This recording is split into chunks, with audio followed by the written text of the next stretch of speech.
बीकानेर के नाल में श्रीमद् भागवत कथा का आयोजन चल रहा है।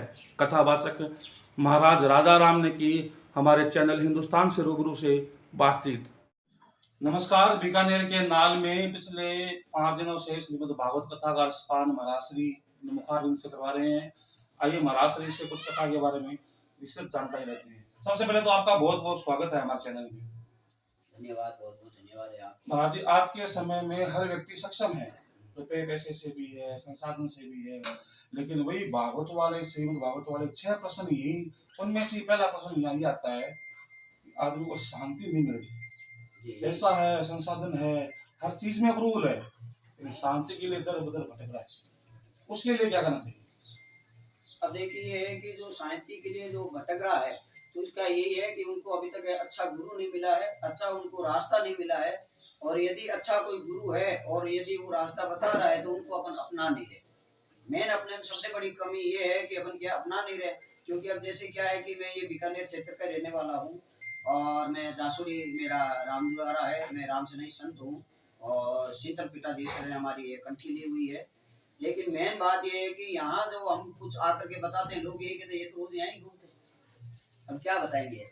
और क्या क्या लगता है आपको भी अपने मतलब ये भागवत कथा अनुसार के प्रति लोगों का विश्वास कम हो रहा है या क्या मानते हो?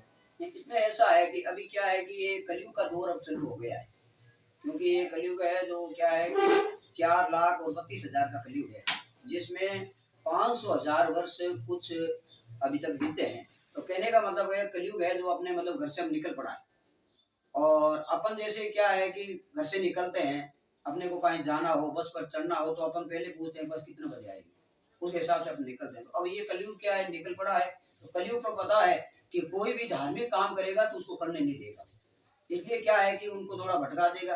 कोई कुछ बोलेंगे, कोई कुछ बोलेंगे, कोई कह देंगे महाराज जी हमारे तो क्या है कि अभी 2 महीना 4 महीना हुआ है, वो हमारे माता जी चले गए, हमारे वो चले गए, अभी तक हमारे क्या है कि त्योहार ही नहीं आया। लेकिन सही पूछे, सबसे बड़ा जो त्योहार है वो श्रीमद् भागवत कथा है। क्योंकि कथा एक ऐसी है जो दुनकारी जैसे मतलब महापापी महाखलनायक को भी उन्होंने मतलब क्या है कि उनको तार दिया था, ऐसी महाभागवत कथा है। लेकिन इन लोगों को अभी तक पूरा ये पता नहीं है इस भागवत कथा से क्या फायदा फिर शांति के लिए क्या करना चाहिए आने वाले युवाओं को? अभी युवाओं को देखोगे ना आप, तो ज्यादा डिप्रेशन में रहते हैं, वो शांत मन को होने, क्या करना क्या चाहिए उनको? देखो ऐसा है कि यदि आपको ये करना है कि हमारा जो युवा है, हमारे जो बच्चे हैं, हमारी जो पीढ़ी है, ये आगे आकर के कुछ करे, तो उनको सबसे पहले तो आपको मोबाइल बंद करना पड़ेगा। उनको सिर्फ इतना कहो कि आपको बात किससे करना है। मैं ये नहीं कह रहा हूँ कि उसको मोबाइल मत दो, आप मोबाइल दो, क्योंकि अभी ज्यादातर पढ़ाई है तो मोबाइल से हो रही है, तो आप पढ़ाई कराओ। लेकिन बात ये है कि जैसे लड़का है वो पढ़ रहा है तो उसके पास में मोबाइल पिताजी का रहना चाहिए।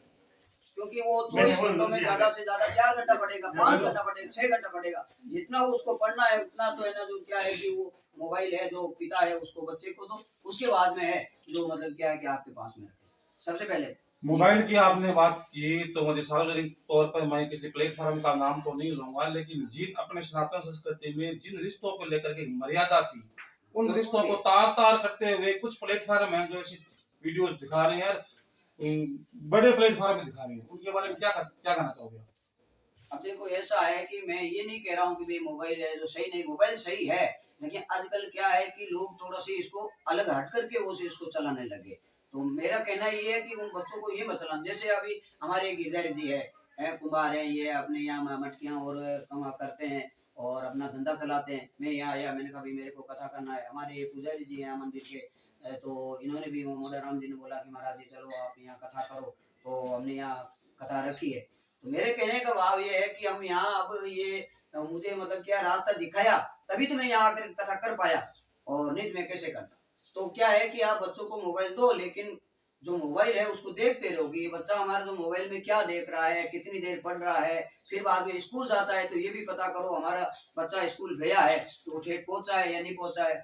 अभी की मैं आपको परसों की घटना बताता हूँ। परसों अपने यहाँ ये जो बज्जू गांव है वहाँ रणजीतपुरा है, वहाँ एक है जो 8वीं क्लास की बच्ची थी, और वो बच्ची है ना जो क्या है कि स्कूल परीक्षा देने के लिए जा रही है। उसके हाँ, और उसके बाद में मतलब क्या है कि माँ बाप के पास में इतने पैसे नहीं है जो उसको कुछ साधन दिला दे, साइकिल नहीं दिला सकते। ऐसी वो बच्ची है जो जा रही थी, लेकिन वो 10 बजे निकली थी और 11 बजे मास्टर का फोन आता है कि ये 8वीं में पढ़ रही है और उसके बोर्ड है, वो IQ नहीं। फिर पता लगता है कि उसकी बॉडी बिल्डिंग। तो अब क्या करें बताओ। आप श्रीमद् भागवत का कथा व्याख्यान करते हो, उसमें अजामी लोपा क्या रहता है? उसने एक चरित्र देखा तो उसका जीवन पूरा खराब हो गया। तो अब तो ये मोबाइल पर ये चीजें नॉर्मल कॉल करोगे वही चीजें हो रही है, तो उसके बारे में क्या कहना चाहोगे?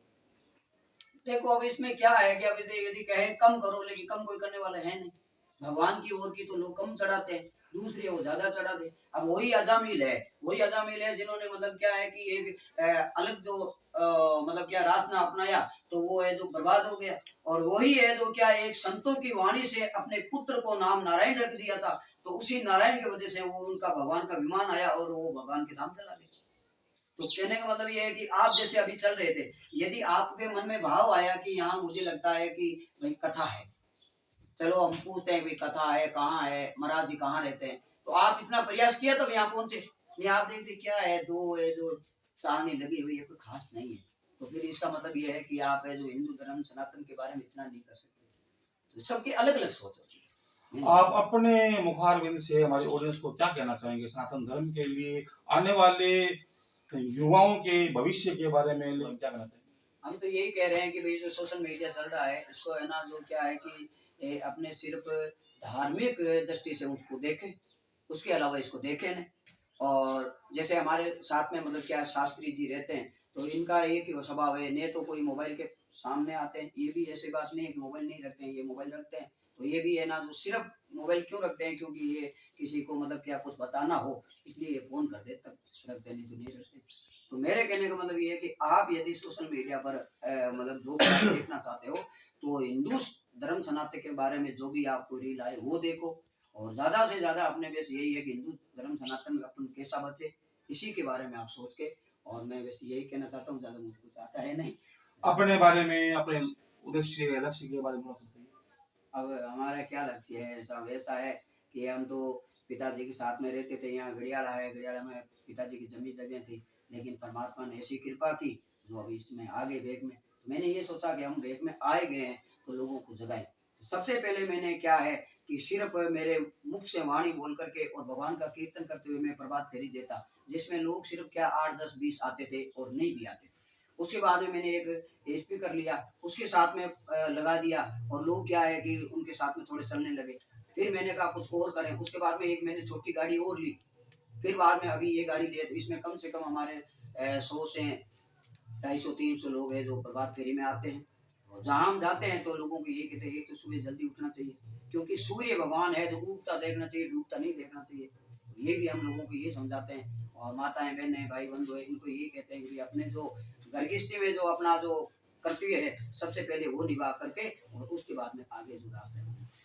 दोनों सरकारों में मामला अटक रहा है राजस्थानी भाषा को मान्यता को लेकर के। राजस्थानी भाषा को मान्यता मिलनी चाहिए, गुजराती को मिल गई, बाहर की जो 10 लाख की जनरेशन है उनको मान्यता मिल गई, जहाँ अपने 10 करोड़ आदमी मारवाड़ी भाषा का यूज करते हैं उसको मान्यता नहीं मिल रही। उसके लिए क्या करना चाहिए? देखो ऐसा है कि मेरा तो ये मानना है कि आज यदि पिता के एक लड़का है तो वो ये चाहे कि हमारा बेटा है ना ऊंचा जाए, ठीक है, और इसको कुछ न कुछ पद मिले।